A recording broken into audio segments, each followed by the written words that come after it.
सेनापतियों के साथ जो सेनापति चलता है वो राग और द्वेष कहलाया करते हैं। उन राग द्वेष के माध्यम से हमारे अंतरंग में अज्ञान का जन्म होता है, संक्लेश परिणामों का जन्म होता है। इसीलिए कहा है राग द्वेष भौतिक मिठास हैं। राग द्वेष भौतिक मिठास हैं, बहुत बड़े दुश्मन हैं। ना जाने इसमें उजड़े कितने उपवन हैं। ध्यान रखना महान भावों, हम उपवास करते हैं केवल इसलिए कि मैं कितना तपस्वी हूं। हम व्रत करते हैं सिर्फ इसलिए कल मेरे आहार की अच्छे से व्यवस्था हो। हम उपवास इसलिए करते हैं कि मेरे ससुराल से लोग अच्छा अच्छा सामान देने के लिए मुझे आए। उस उपवासों के अंदर किंचित भी तपस्या का भान होता, उस उपवासों के अंदर किंचित भी परिणामों का स्थिर मान होता, तो शायद ये दारुण दुख हमें किनारे पर बड़े अच्छी तरह इठलाते हुए ले जाते। लेकिन उन उपवास और व्रतों में, उस त्याग में पाप भीरता नहीं है। अगर पाप भीरता होती तो आचार्य भगवंत कहते हैं तुम अनुशासन में रहते, तुम अपनी इस रचना से शब्दों का अपलाप न करते। आप अपनी इस रचना से समाज के सामने जो विधर्मी हैं, अश्रद्धानी हैं, उनके लिए श्रद्धा का पाठ परोसते, अश्रद्धा का पाठ उनको न देते। जब आपको कसाय आता है, जब आपकी प्रवृत्ति योग और कसायों से अनुरंजित हो जाया करती है, तब आप नहीं देखते मैं किसके सामने इन वाक युद्धों से अपने आप को बड़ा बनाने का अनुभव करता हूं। हम ये नहीं देखते कि मेरा गुरु है या मेरे गुरु भाई और बहनें हैं। हे साधकों, इस बाने को पहनने के बाद यदि सरलता और समता का जन्म नहीं हुआ, यदि बालकपन की प्रवृत्ति हमारे अंदर ना आई, तो आचार्य भगवान कहते हैं अष्टपाहुड़ के भाव पाहुड़ में कि ध्यान रखना, पंखा चलाना तुम्हें बहुत अच्छा लगता है, उससे कहीं ज्यादा आपको अच्छा लगता है जब भगवान के ऊपर दोनों ओर 32 देव उन श्वेत चमड़ों को ऊपर से नीचे की ओर ले जाते हैं। अगर आपकी इच्छा होती है कभी ये दिन मेरे जीवन में भी आए, तो इस पंखे के लिए लड़ो मत, इस पंखे के लिए भिड़ो मत, इस पंखे की हवा को बुद्धिपूर्वक त्याग कर दो। जब हमारे अंदर क्षमता नहीं है तो केवल 1-1 घंटे का त्याग करें। आज मैं 1 घंटे पंखे में नहीं बैठूंगा। हम कैसे श्रावक हैं? पृथ्वी कांच के समान हो, ये तो केवल एक स्वप्न है। पृथ्वी कांच के समान हो, इतना कहने से क्या ये पृथ्वी कांच के समान हो जाएगी? विचार करना। जिन्होंने उत्तम सैनन को प्राप्त करके दारुण तपों को किया था, दारुण व्रतों को किया था, जिन्होंने दीक्षा लेने के बाद अपने उपवासों की संख्या को निरंतर बढ़ाते चले गए, एक कण पानी का मुंह में नहीं डाला, एक बूंद पानी के मुंह में नहीं डाली, एक कण अन्न का नहीं डाला, ऐसे दारुण दुखों को, दारुण व्रतों को बड़ी हंसी से, समता से, सरलता से झेल जाते हैं। कालांतर में उनको रिद्धियां प्राप्त होती हैं और जब वो तीर्थंकर प्रकृति का बंद कर लेते हैं तो उनके नीचे कांच के समान धरती हो जाया करती है। महान भावों, अपने ये सपने धूमिल हैं, झूठे हैं, सच्चे नहीं हैं। जो आत्मा अपने घर से चप्पल का त्याग नहीं कर सकता हो, घर से भी चप्पल और जूते पहन करके आता हो, भला उसके लिए कब स्वर्ण कमलों की रचना होगी, कब कांच के समान ये पृथ्वी बनेगी? विचार करना। तुम पंखा छोड़ नहीं सकते, जूते चप्पल छोड़ नहीं सकते। और तो जाने दो, जब आपको धूप लगती है, सूर्य की प्रचंडता लगती है, उस समय आप अपने घर से एक छतरी लेकर के आते हैं कि कहीं मैं काला ना हो जाऊं। आचार्य भगवान कहते हैं अपनी तंद्रा को तोड़ दे, ये तंद्रा तुझे किसी दिन की न रहने देगी। आंखों के ढक्कनों को मत खोलो, अंदर के जो ज्ञान चक्षु बंद पड़े हैं उसको खोलने की आवश्यकता है। आचार्य भगवान ने कहा संसार रूपी साम्राज्य का अधिपति मोह है। मोह रूपी राजा का मंत्री अज्ञान है और राग द्वेष उनके दो सेनापति हैं। इस जीव पर अनादि काल से मोह रूपी राजा ने अपना प्रगाढ़ आधिपत्य जमा रखा है। अज्ञान रूपी मंत्री इसके सलाहकार हैं। जो जैसा होगा उसका परिवार भी वैसा ही होगा। और राग देश रूपी जो सेनापति का अनुशासन खतरे से बाहर नहीं है, वो आपकी रक्षा करता है शुभ करने से। शुभ करने से अगर राग देश छोड़ दोगे तो आप वीतरागता में आ जाओगे, आपको वीतरागता अच्छी लगने लगेगी। आचार्य भगवंत कहते हैं ये मोहक राजा को बस में करने का पुरुषार्थ उपवास व्रत पंचांगनी तप आदि नहीं है, और यदि है तो उस समय है जब आपने मोह रूपी राजा को अपने वश में करने का पुरुषार्थ कर लिया है। उपवास कर लिया और मैंने रंगीन कपड़ों वालों से पूरा दिन उसमें खराब कर दिया। उपवास कर लिया और मैंने पूरे दिन विधान आदि में टाइम निकाल दिया, और जब अपने गुरु ने कहा तो उनको चार ऐसी खरी सुनाई कि गुरु ने अपना मौन धारण कर लिया। ऐसे व्रत उपवास क्या तुम्हें कभी संसार से पार लगा सकेंगे? विचार करना। हे तपस्वी, ये तपस्या तेरे ईशत्व को बढ़ाने वाली नहीं है, वरन तेरे ऊपर राग देश के शैवाल को चढ़ा रही है, जो तू शुद्ध रूप में कभी किसी को दिखाई भी नहीं देगा। जब शैवाल उस सुंदर शीतल और शुद्ध नीर पर पड़ जाती है तो वो केवल शैवाल ही शैवाल दिखाई देती है, काई दिखाई देती है, नीर दिखाई नहीं देता है। इसी तरह अगर हमें मोह सहित घोर तप से भी संसार का छेद करना है, ऐसी ही कोई स्थान ली है, आचार्य भगवान कहते हैं ये संसार से तुलना तो बहुत दूर है, लेकिन सारे कर्म तुझे अपने आगोश में फंसा करके उस रसातल तक पहुंचा देंगे जहां से तू जल्दी से निकल नहीं सकता है। ऐसी निरोध राशि में पैदा कराएंगे तो किसी दिन का नहीं रहेगा। आचार्य भगवान ने कहा मोह का त्याग करके फिर आप घोर तपस्या करने का मन बनाओ।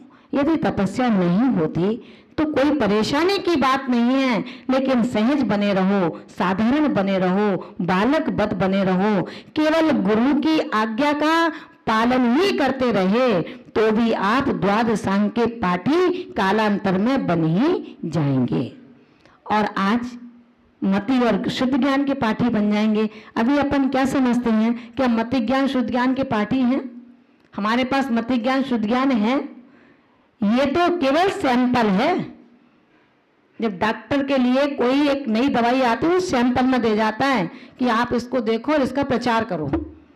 ये जो मति ज्ञान शुद्ध ज्ञान यानी कि जो हम बड़े बड़े बोलते हैं, द्रव्यलिंगी भावलिंगी शब्दों से परिभाषित करते हैं, करो ना अपने आचरण से। जब पता लगेगा, जब पूरा शरीर हिलता है तो पुरुषार्थ करना पड़ता है, और केवल एक कण भर की ये जीव हिलती है तो जाता क्या है अपना उपदेश देने में। कथनी मीठी खान सी करनी बिस की लोए, कथनी तज करनी करे तो बिसते अमृत हुए। औषधि मैं जानता हूँ, औषधि मैं जानता हूँ, औषधि मात्र जानने से रोग का निदान 3 काल संभव नहीं होता है। आचार्य पूज्यपाद स्वामी कहते हैं इष्टोपदेश ग्रंथ की 7वीं कारिका में, मोहेन संभृते ज्ञानम स्वभावम लभते नहीं। जिसका मोह से आवृत है अपना शील यानी कि स्वभाव, ऐसा मोह से आवृत वाला आत्मा कभी भी अपने स्वभाव रूप आत्मा को देख नहीं सकता है। और क्या करता है? मत्त पुमान पदार्थानाम यथा मदन को द्रव्य। मदन माने जो विष से युक्त हैं, ऐसे कोदों को खाने के बाद मत्त है पुमान। पुमान माने पुरुष, मत्त माने उन्मत्तवत। मद से जो मदहोश हो चुका है, ऐसा वो पदार्थों को जानने का हौसला रखता ही नहीं है, क्योंकि उसका ज्ञान अभी उन्मत्त है। ऐसे ही हमारा ये ज्ञान है, मैं अपने बेटे की शादी कर लूं माता जी, उसके बाद मैं देशव्रती बनूंगा। आचार्य भगवान कहते हैं, लगता है आपने अपना आज का दिन भी जीत लिया है। जब एक घड़ी का भरोसा नहीं है, एक क्षण का भरोसा नहीं है, आप अपने बेटे की शादी कर लो। ध्यान रखना महान भाइयों, हम अपने प्रयोजनों की सिद्धि के लिए इन ग्रंथों से भी दूर हो जाते हैं। इन ग्रंथों को छपवाते हैं, बांटते हैं, लेकिन ग्रंथों को बांटने के बावजूद भी अपनी मन की ग्रंथियों को खोल नहीं पाते हैं। कैसे हो तुम?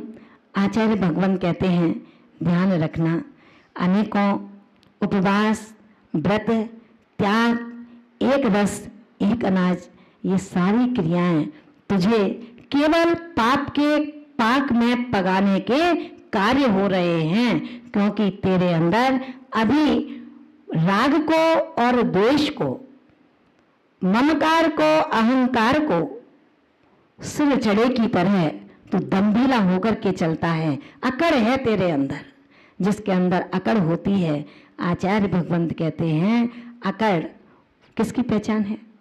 मुर्दे की पहचान है। जहां से जैसी स्थिति बन जाती है, अब उसका मूवमेंट संभव नहीं हो सकता है।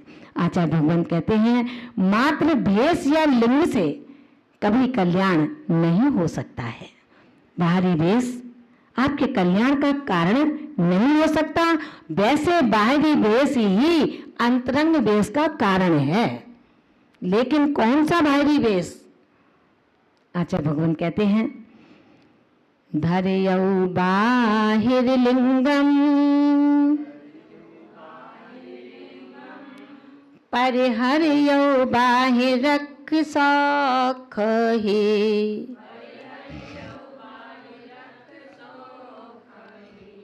कर्यो क्रिया कम्मम मर्यो जम्यो बहिरप जीवो।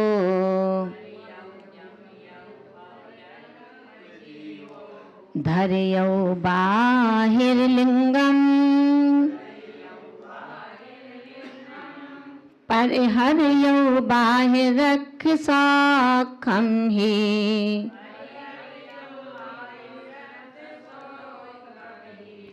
कर्यो क्रिया कम्मम मर्यो जम्यो बहिरप जीवो।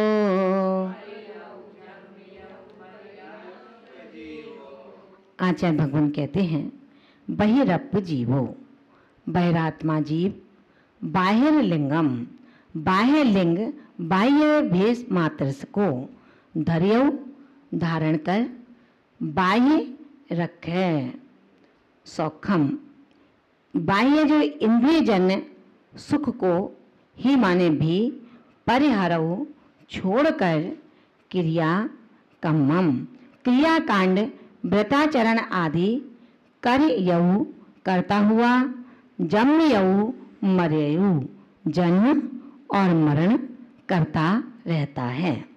क्या कहा?